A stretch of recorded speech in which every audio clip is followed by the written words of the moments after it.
Dietetics, Faculty of Pharmacy, of the University of Valparaiso, Chile, and today I am going to make a presentation within the framework of the Best Research Award granted by the International Research Awards on Statistical Methods for analyzing engineering data.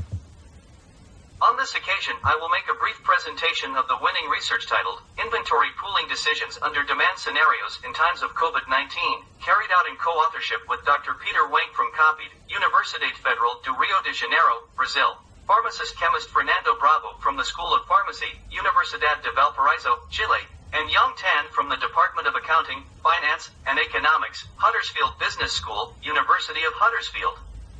Huddersfield, United Kingdom. This research developed a novel inventory pooling model to assist in determining order sizes and safety inventories in public hospital warehouses, which have been dramatically impacted by COVID-19 challenges as regards availability of distinct items in distinct warehousing locations. Besides, the model developed here contributes to the current body of literature on inventory management, not only by overcoming the intractability of kurtosis and skewness in classic inventory models, but also by devising a framework to assess inventory consolidation gains.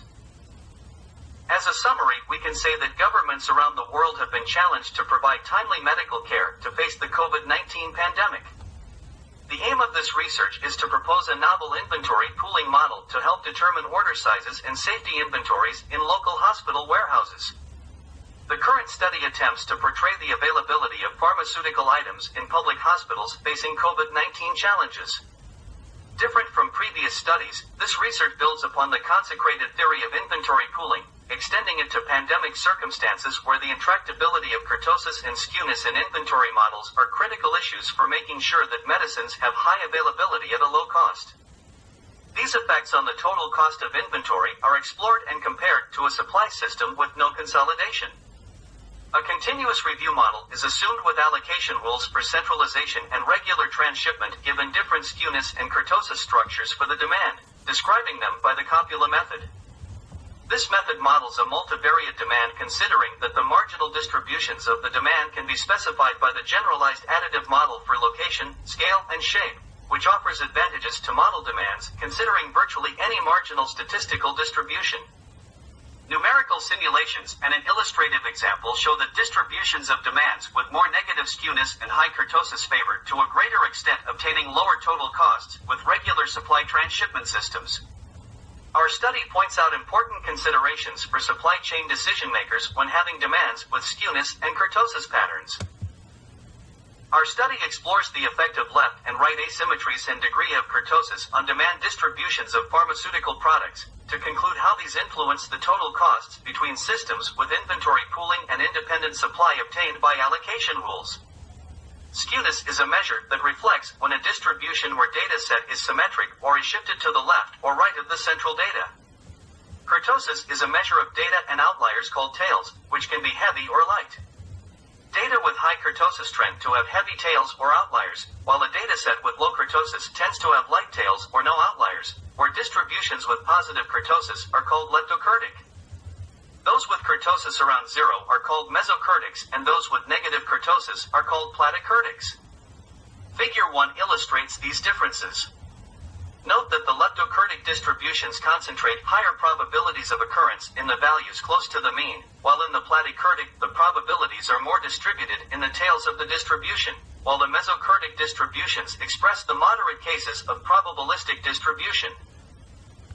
On the other hand, the right skewness implies that there is a shift of the probabilities towards the data higher than the average, otherwise with the left skew, while the normal symmetry corresponds well to a Gaussian or normal distribution.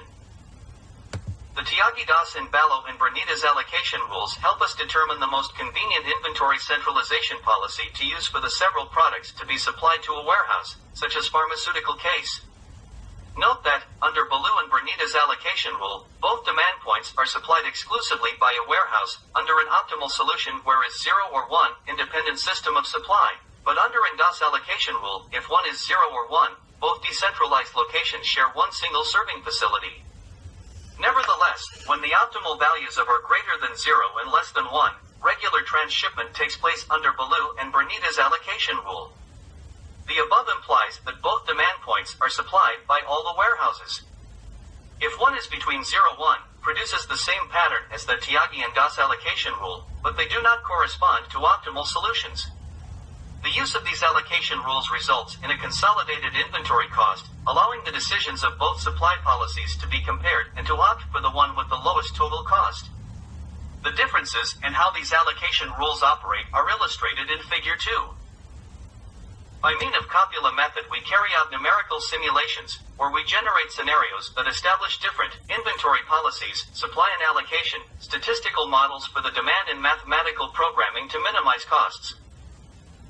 We use three types of supplies for inventory policies: independent system/regular transshipment and inventory centralization, and two allocation rules, Tyagi and Das/Ballou and Bernitas.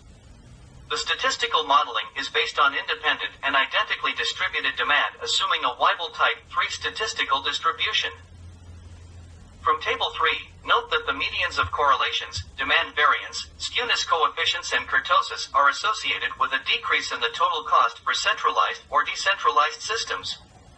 Positive coefficients of correlation and small demand variability is associated with the independent system of supply.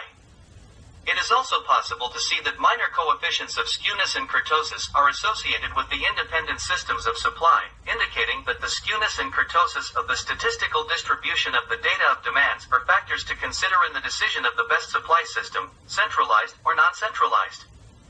These parameters directly impact to the variances, correlations, skewness, and kurtosis of demands, which are elements of centralized safety stocks and independent safety stocks.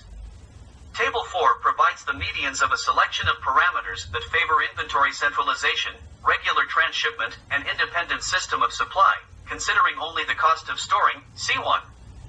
We realize that only the highest kurtosis and correlations favor lower C1 with regular transshipment systems, and the effect of the other indicators is significant, but not always with the same type of association in relation to the total centralized costs, which balances the variances, skewness, and kurtosis of the better demands.